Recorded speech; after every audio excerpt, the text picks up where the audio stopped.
Assalamualaikum warahmatullahi wabarakatuh.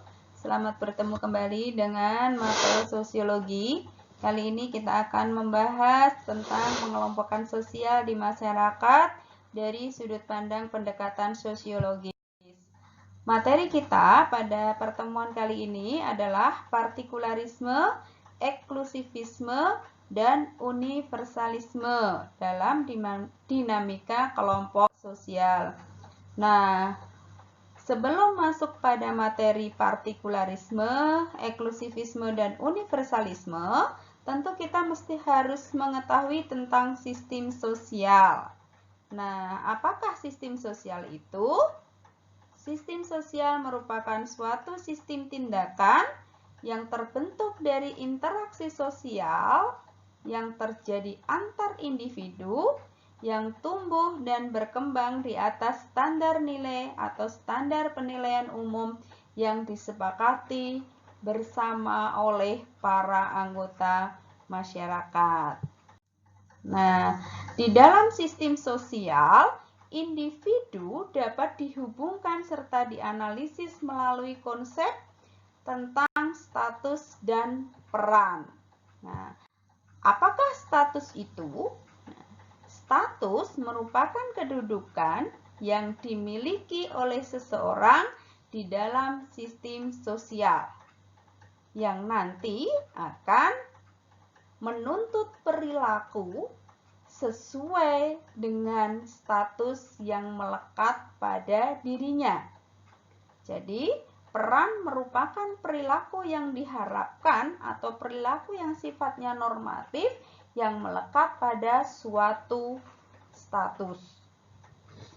Jadi dalam sistem sosial, individu menduduki sebuah tempat yang disebut status dan bertindak sesuai dengan norma atau aturan-aturan yang dibuat oleh sistem.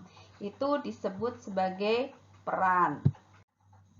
Nah, untuk mengkategorikan tipe-tipe peranan dalam sistem sosial, Talcott Parsons mengembangkan sebuah metode yang disebut dengan pattern variables. Pattern variables merupakan variabel dengan dua pola.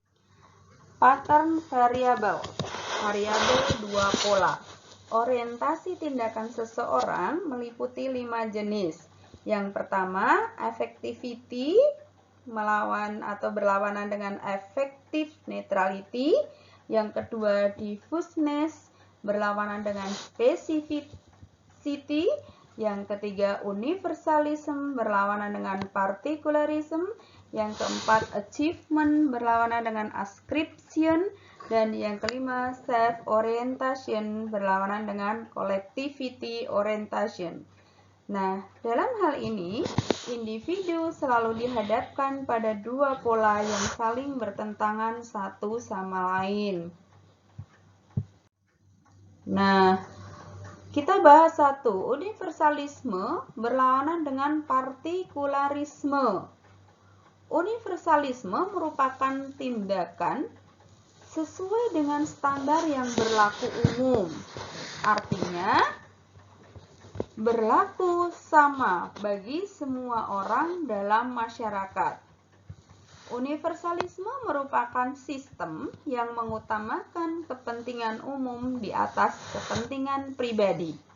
Sementara itu, partikularisme bertentangan dengan universalisme, merupakan tindakan berdasarkan kekhususan-kekhususan tertentu, merupakan sistem yang mengutamakan kepentingan pribadi di atas kepentingan umum. Partikularisme ini akan melahirkan eksklusivisme, paham yang memiliki kecenderungan untuk memisahkan diri dari masyarakat, eksklusif, khusus. Nah, partikularisme kelompok itu bisa terbentuk karena suatu kelompok itu lebih mengutamakan kepentingan kelompoknya daripada kepentingan umum. Dampaknya apa? Dampaknya akan menyebabkan terjadinya disintegrasi sosial. memunculkan adanya paham primordialisme dan egoisitas, sehingga menyebabkan terabaikannya kepentingan umum. Nah, inti dari partikularisme adalah 1. Mementingkan diri sendiri atau golongannya sendiri. 2. Menonjolkan subjektivitas dan egoisitas. Ya, jadi fokusnya pada diri. Yang ketiga, menerapkan kriteria sendiri dalam bertindak.